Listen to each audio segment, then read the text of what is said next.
ನಮಸ್ತೆ ಎಲ್ಲರಿಗೂ. ಇವತ್ತು ಸಿಂಪಲ್ಲಾಗಿ ಖಾರ ಬೇಳೆ ಮಾಡೋದು ನೋಡೋಣ. ಹಾಗೆ ಬೇಳೆ ಸಾರುನು ಅಂತಾರೆ. 1 ಕಪ್ಪು ತೊಗರಿಬೇಳೆ, ಅರ್ಧ ಕಪ್ ಹೆಸರುಬೇಳೆ ಚೆನ್ನಾಗಿ ತೊಳೆದು ಕುಕ್ಕರ್ನಿಂದ ಬಸಿರಿ. 4 ಟಮಾಟೆ ಹಣ್ಣು ಹೆಚ್ಚಾಕಿ,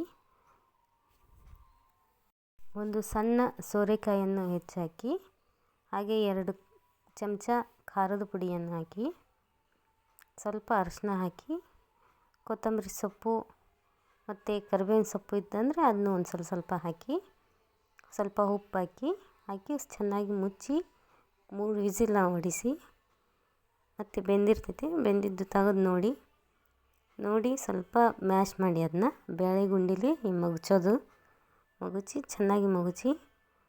ಈಗ ಒಗ್ಗರಣೆಗೆಲ್ಲ ರೆಡಿ ಮಾಡ್ಕೊಳ್ಳಿ.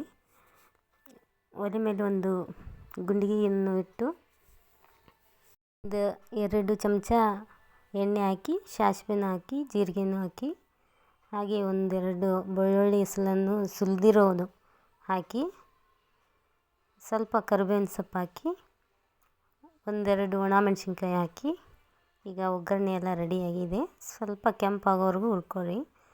ಅದಕ್ಕೆ ಮಗುಚಿಟ್ಟಿರೋ ದಾಲ್ ಹಾಕಿ, ಎಲ್ಲ ಬೇಳೆ ಬೆಂದಿರೋದು ಅದಕ್ಕೆ ದಾಲ್ ಅನ್ನೋದು ಹಾಕಿ ಚೆನ್ನಾಗಿ ಕುದಿಸಿ. ಮತ್ತೊಂದು ಟೈಮ್ ಕುದಿಸಿ ಚೆನ್ನಾಗಿ ಕುದ್ದಿರ್ತೈತಿ. ಈಗ ಇಡ್ಲಿ ಜೊತೆ ಅಥವಾ ಅನ್ನದ ಜೊತೆ ಎಲ್ಲ ಜೊತೆ ಚೆನ್ನಾಗಿರುತ್ತೆ. ಎಲ್ಲದಕ್ಕೂ ಹೊಂದ್ಕೊಳ್ಳುತ್ತೆ ಇದು. ಮುದ್ದೆ ಜೊತೆ ಮತ್ತು ರೊಟ್ಟಿ ಮುರಿದು ಹಾಕ್ಕೊಂಡು ಅದ್ರ ಮೇಲೆ ಕೂಡ ನೀವು ತಿನ್ಬೋದು. ನನ್ನ